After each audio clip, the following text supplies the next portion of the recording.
Welcome back to Folklore After Dark, where the shadows of the past refuse to stay buried. If you haven't already, check out our last episode on the mourner's table at the Golden Stag. But tonight, we travel to the mist-shrouded forests of 16th century Slovakia, a region infamous for its blood-soaked legends, a land where the line between myth and history blurs, and not even the dead sleep peacefully. This is the chilling tale of the Vampire Inn of Čachtice. Episode 2, The Vampire Inn of Čachtice. Čachtice, a quiet, remote village in what is now modern-day Slovakia. But back in the 16th century, it was a place that saw more than its fair share of horror.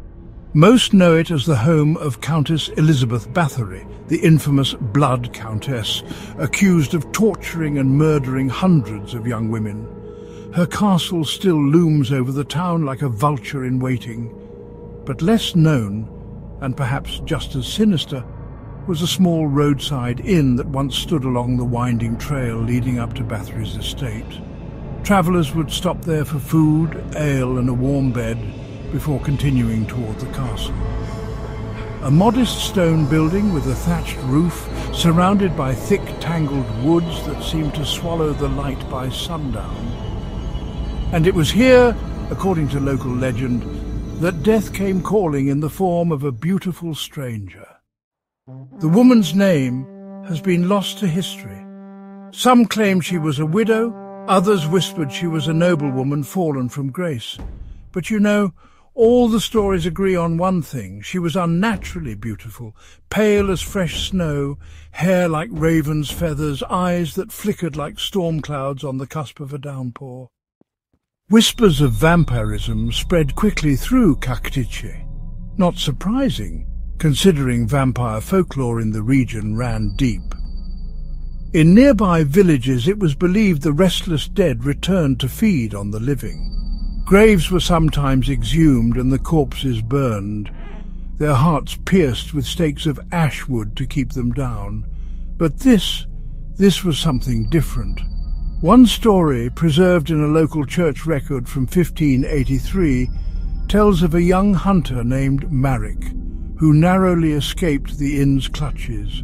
He claimed to wake in the middle of the night to find the innkeeper standing over him, her face inches from his, lips blood-stained, teeth sharp and glinting in the flickering candlelight. She whispered to him in a language he didn't understand. Marek fought free, fleeing into the night, barefoot and half-mad.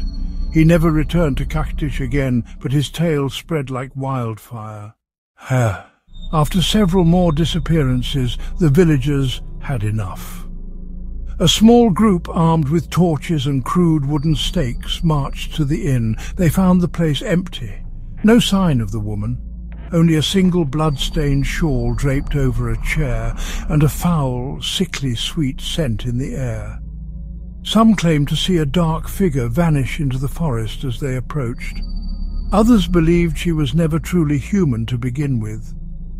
The inn was abandoned, left to rot and crumble, overtaken by wild vines and creeping mist.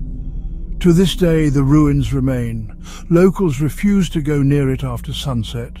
Some say you can still hear soft singing on fog-drenched nights, a lullaby in a long-forgotten tongue, meant to lure the living to their doom. Tourists visiting the infamous Bathory Castle are sometimes drawn to the remains of the old inn, marked only by crumbling stones and dead trees. Those brave, or foolish, enough to linger after dark claim to feel watched. Some hear footsteps, and a few, the locals warn, never leave at all. So, if you ever find yourself in Čachtice, stay clear of the forest road at night. And if a pale woman with eyes like thunder invites you in for a drink, keep walking. Thanks for joining me for another descent into the shadows. If you're loving these twisted historical tales, give this video a like, drop your favourite vampire legend in the comments, and hit that subscribe button so you don't miss next week's episode. I'll see you in the dark. See you in the